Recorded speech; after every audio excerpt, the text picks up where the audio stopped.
really proud of our senior class. It's a small class. I think there's 11 guys, but and some of them been here for quite a long time, and then some of them only been here a short period of time. But as a group, as a collective group, they've great leadership. They've helped us establish the culture. Good players, everything that you'd want out of a senior class. And so a lot of times that's hard because if you didn't, stay, if you haven't been with the same staff for 4 or 5 years, maybe you don't get to know them. But these guys bought in from the start. The ones we brought in this year have all contributed. So really proud of them. And I told them it's a special day. I think the greatest honor you can have as a college player, especially nowadays, is complete your senior year, particularly if it's a place that you've been at the whole time. But I think the seniors need to be honored, and we'll do that our own way on Thursday, and then with hopefully a good crowd on Saturday, the fans can show their appreciation for our seniors as well.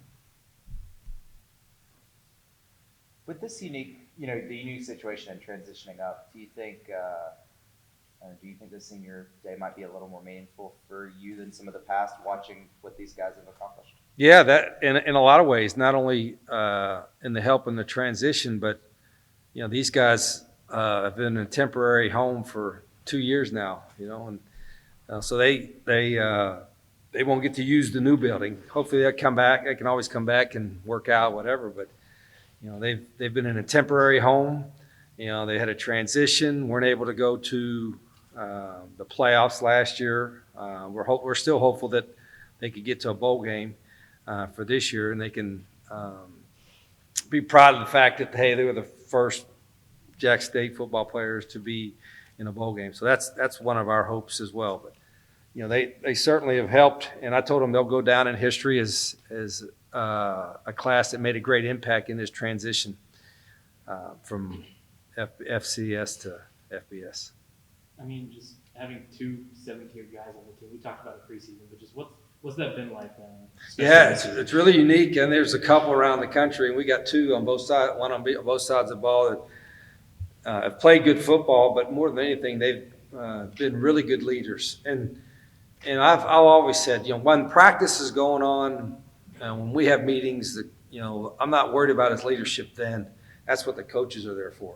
But it's during the games, it's in the locker room, it's off the field, and those kind of things when your leadership really needs to take hold. And I don't want guys to get outside of who they are. They got to be, whatever their personality is, hopefully they lead in a positive way by that. And some guys are more vocal, some guys are quiet.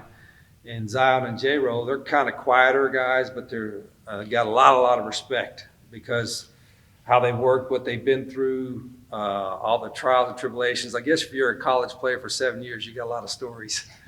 You got a lot of things that you've been through, injury-wise and everything like that for both of those guys. So it'll be a special day for them. And the best way to honor them is to play really good football and try to win the game. But I think, I'm personally very grateful for all those guys, and I think the whole staff is as well. And I think our fans are. I think our fans will show some great appreciation for them. We saw Clay Webb and Zion and Derek Carter all get injured in the last game. How are those guys doing? Get better. Zion's fine. He's been practicing. Derek, DC, he's good to go now. Clay's been banged up, but I think we're hopeful he'll practice this week. Who was the other one? Just those three. Those are three, is there anybody else you want to mention that you have a concern about this week? No, not, obviously we lost Jamari. We were way down in corners in the last game, but Derek, DC should be back for this one. And, the bye week helped. We got a little bit healthier for that, which we're going to need. This is a really talented team. People realize Louisiana Tech has recruited very well. I've coached in that state before. I know the talent that they get. They can pull from different parts of the state. And we had friends of ours call us from other teams that played them and said they may have the best group of skill guys in our league. And we've seen that on film. So it'll be a nice challenge. And, I'm hoping that there'll be a great crowd and we'll have play good football. You mentioned being down in a corner. We saw Jameer get to play a lot in the last game. How did you think he looked? Yeah, for a true freshman in that environment, against some pretty good dudes, he really acquitted himself very well. He's going to have a great future. He played a little bit of everything in high school, and he's an athletic guy. He kind of understands football, but he's going to have a really good future here. We've seen him rotate in and out throughout the year, from an early point. Do you think playing so many guys, that's one of the advantages, is that if they play a little bit early on, if you do need them late, they're ready for it? No question. I mean, we went that 5-week stretch of midweek games, and I think whatever he had, 4 games in 17 days or something. There were a lot of guys that, particularly defensively, that played a lot and got some experience. And we've played a lot of people this year, but I still think we need to be able to play more. And that's part of that's in our goal in recruiting is that, whether it's 55, 60 guys, whatever, we've got to be able to get 55, 60 guys that we're ready on a week-to-week basis to play, because I'm sure our schedule will be similar to that next year. But that's part of us of building our roster to get to that point. We're not going to play a guy just to play him. They got to be good enough to win with. But we still got to get our roster to that point. And we're not there now, but if we have another good recruiting class and develop in the way we're supposed to, we'll be a deeper team going forward. What did you do this past Saturday? I just watched games all day. I did some of our self-scouting, which gives us a chance to do that. And then most of the staff was on the road recruiting. And then I just watched our film and then watched games all day. I mean, from the first one all the way to the last one. I learned a lot doing that way. I mean, you can't watch the all 22 film like we get and all that, but whether it's good things or bad things, I usually take mental notes or write things down that hopefully we'll do. But that was kind of enjoyed that Saturday. The first one, I think, is the only one we had we had Saturdays not playing, but we always had practice or whatever. So that was the first time we didn't have a practice or meeting on Saturday. So that was good. Do you have any thoughts on Jimbo Fisher being fired? Yeah, I mean, I don't know the whole particulars. I did see part of the press conference where Ross, the AD, was explaining his reasons why. And, I've known Jimbo since, high school. We're from the same part of West Virginia. In fact, we worked together. I think he was my first quarterback coach at Glenville State. I thought you knew. For about 3 months or something. So, he's a really good football coach, a great recruiter. I've known him for a long, long time. And obviously the people make a lot of the buyout and all that, but it's still, I kind of been there. It's still disappointing when you put a lot of, so much work in and then you don't really kind of get to finish the job. But Jimbo's, we're all big boys. We understand the profession, and A&M's got a lot of resources, and I'm sure that they have a plan going forward. But it's still, and people talk about the buyout, and it's pretty enormous. I mean, you think about, golly, it's hard to wrap your mind around that much money, I guess. But there's still disappointment because he put a lot of work in. They've recruited very well, and I think they probably believe that they were close. You know what I mean? They just needed, play. And that's why any of these coaches will tell you it's hard to win. I mean, it really is. I mean, it's like different other professions that, you could have a successful company and somebody else can have a successful company and you all can coexist. In sports, your success usually means somebody else isn't having it, right? Somebody's winning and somebody's losing. And so everybody's trying really hard to win, and there's measurable numbers when you win. And so sometimes I don't think I've enjoyed the wins as much as I've been miserable with the losses. And we probably as coaches need to do that. I had never been able to do that very well, but when we win, we should enjoy it more because it's hard, especially in the highest level you go, the higher levels you go, it's hard to win.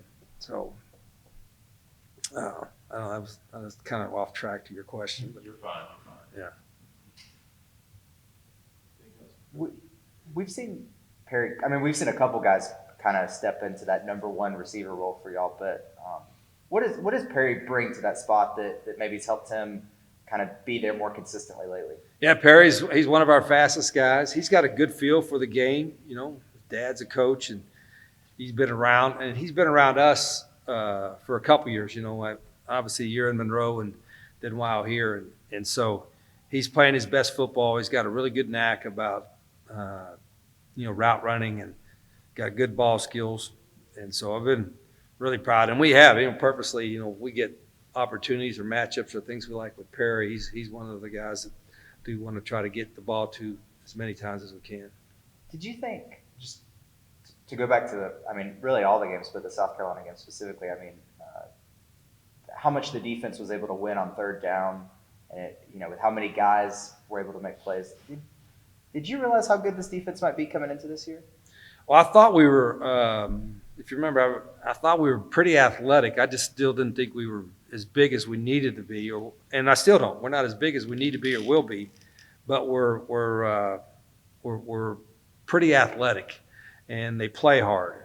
And Coach Alley and the staff have done a good job of, doing some different stuff that gives us guys, give them in a position to make plays. But that's the thing I've been, probably most proud of is that, we do a lot of stuff, and we got to do a lot of stuff to try to help us, create some big plays on defense, and our guys have handled it really well and have gotten better. I think we've gotten better as the season goes along. Now, this is a new challenge here with all the skill that they have at La Tech, but our guys don't panic. The good part is they don't panic on defense. At halftime, they do a good job of kind of settling down, showing everybody what's happening and trying to fix our issues. But the way they fly, we see it every day in practice, the way they practice and the way they,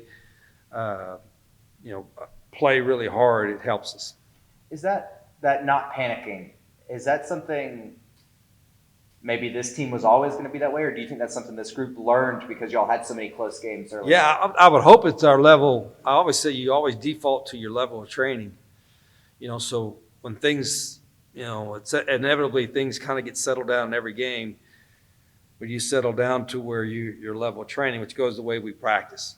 Our guys will tell you our Tuesday practices and usually our Tuesday, Wednesday practices, they're not long, but they're intense. It's intense by purpose. I want our guys to feel a sense of pressure, if that's the right word, to get things right in practice. And so when you do it in a game, you're not having to elevate yourself to a different level. You, like I said, you usually default down to your level of training, and we want to make sure our training on our practices is at a high level.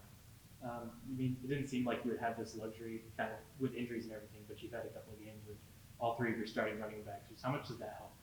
Yeah, usually you go through running backs. Most teams, I see it on every level, because it's such a violent physical sport that you better have a bunch of guys. And we knew that coming in, and going forward, we got to still get good depth running back wise. We don't have big guys. We still need to probably get a little more size with some of our backs as well. But we've played a bunch of them, and they've all been pretty productive. It would be nice to have all of them 100% healthy. We're still not there. Malik's still a little bit banged up, and I think Anwar's probably getting closer to 100%. Ronnie should be good, but we'll play all of them if we can. So, wait, you think Anwar is still not 100%? Yeah, I don't think he's been 100%. I've seen him better this past week in practice than he's been all year. I think in the last couple of games, he's still, I think he still bothers him a little bit on some of his jump cuts and all that. So I think this bye week probably helped him get back. Just with the way the sport's changing, how do you feel like the running back position has changed since you kind of started coaching?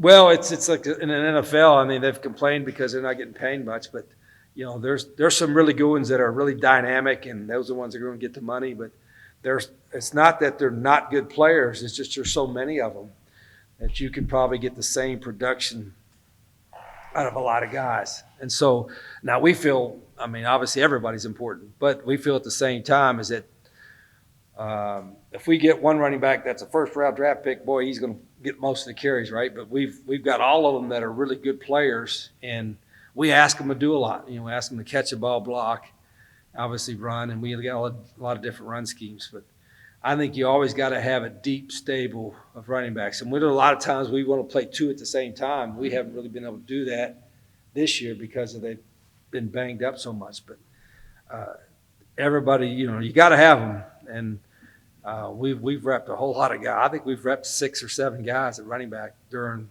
practice. Some guys that nobody's even seen there. So It's a exciting feeling and a kind of sad feeling. You know, this is my last home game playing here at Jacksonville, so it's a kind of bitter moment right now. So I don't know. I'm just ready to see how it will turn out Saturday. Has your family said anything to you like, okay, we've like, is this actually your last time? Or like, do they tease you about just how many kind of last years you've had? Not for real. They don't. You know, they don't really tease me as much as my teammates. My teammates, they swear I've been here for like 30 years. So, um, my family, they just like me. They ready to see me on Saturday play my last home game here at Jacksonville, and they just ready to walk me on the field and just hope I get the win. Who teases you the most with the old man joke?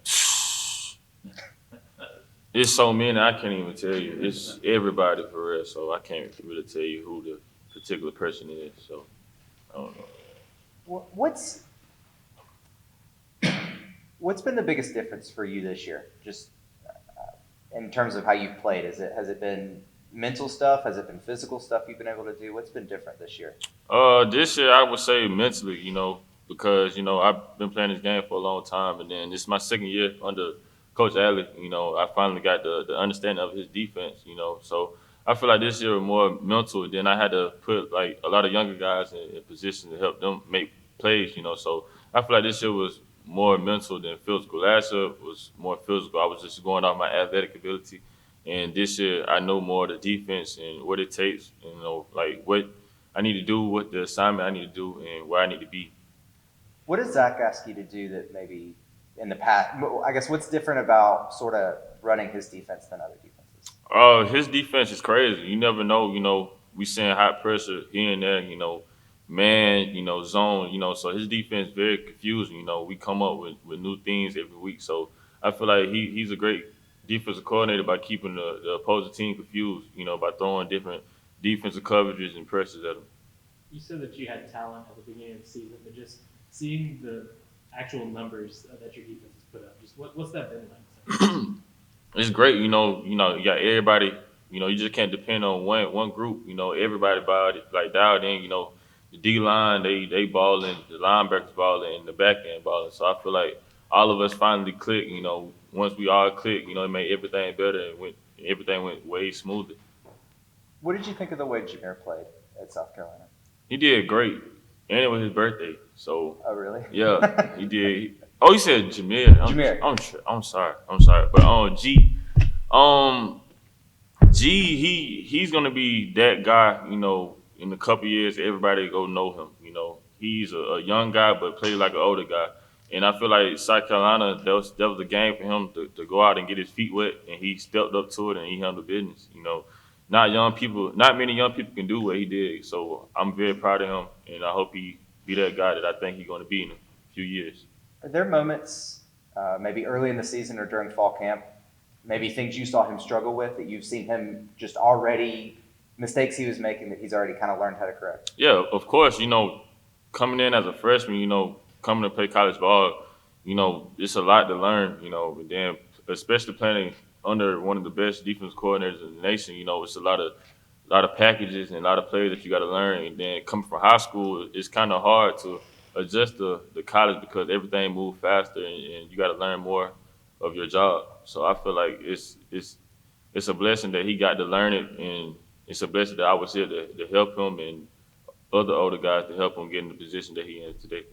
With the absence of Jabari, just it seems like Core has taken a lot more snaps than usual. Just what's it? Have you seen him just these last couple of games? Oh, he's been doing good. He's been playing good the whole season for real. He's a ball magnet. Everywhere he goes, the ball goes. So I feel like he stepped up to the plate and handled business. So it's kind of like Jabari is still out there at the same time with KK still been out there. So it's a great feeling to have him on the side of me. How great was it? I know he wasn't out there a whole lot, but getting Jamari Jemison, how great was it getting him back against? Oh yeah, it's a great feeling to have JJ back out there. He battled some things, since fall camp, and he finally came in the clutch moment in the big game, and made a big play on one of their best receivers. So it was great to have him back out there, and I just hope he finished the season strong. Jeremiah, for this senior class, the being senior day, can you just kind of talk about what this group means and what it means to Jacksonville State with, where you're taking this program? And how does it feel for you to take this program where it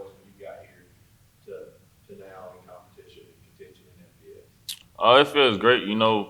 I feel like since I got here, Jacksonville supposed to be in FBS. The talent that always was here. It was plenty of guys that I feel like should be in the league right now. So it's a blessing to come here. To see where this program had came from. From being FCS to FBS. And a lot of people didn't see us really dominating in the FBS. So I feel like it's a great feeling to go out and show people that it is ball players in Jacksonville and we are a great team and we compete on any level. You talked about this senior class, what it means. This senior class, man, I've been part of so many senior classes. So, but this senior class, I feel like we all, it's 12 of us. We all came in the spring and we clicked and, we had to come together and say that we got to lead this team, the best way we can because we're moving up to FBS and a lot of eyes going to be on us. So I feel like we did a great job by being great leaders. When coach not in the locker room, we always there to prep on and teach on the younger guys and show them how everything's supposed to go and how to earn success and keep a hard edge. Are you proud of what this group has accomplished this year? Yes, I'm very proud. Like I said, I feel like we had something to prove. A lot of people was doubting us, saying that we was gonna be 8th, 9th in the conference. So I love that. I love being an underdog, like I always say. I love being an underdog. Because I love proving people wrong, and I feel like this team, we did that. Just watching film, what have you seen out of La Tech? They're a decent team. They're pretty good. They got good receivers and they special teams. They are amazing on special teams. Number 6, Smoke Harris, they guy. He's a great guy. When he get the ball in his hands, he's unstoppable. So I feel like it's gonna be a great competition, and a great matchup this week. It's bittersweet. It's been like I've been in college forever. Been about 6 years, 6, 7 years, but the moment finally came. So I'm just happy I was able to finish through college. Get my education, and then also just play football and be with the guys. So I feel like, this game is going to be special for us because it's 11 of us and we all just want to get the win and finish strong. So it's going to be a bittersweet moment. We just talked to Jeremiah, who everybody jokes has been here, he said 30 years. But you came in last year. How have you been embraced and how has it been if your team here? It's been good. It's been good to me. I thank Coach Rich Rod and the staff that came from ULM that brought me here to be a part of this team. They've been welcoming. It's just been like home. I'm used to the big city, grew up in Houston, but just being here, being with these coaches and these players, it's like I'm not far from home. It's welcoming everybody, welcome me in quickly, fastly, and just accept me to their brotherhood. So it's a blessing to be here. Have you taken part in the senior day before? Yeah, this is my first time. Okay. Yes, sir, first time. Is that, I know that I think a lot of fans, they see that and, I think you hear in high school, I know like that's something people look forward to when they're a freshman, sophomore. At this level, have you thought about that before? Like what it would mean to be on the field and be recognized one last time before?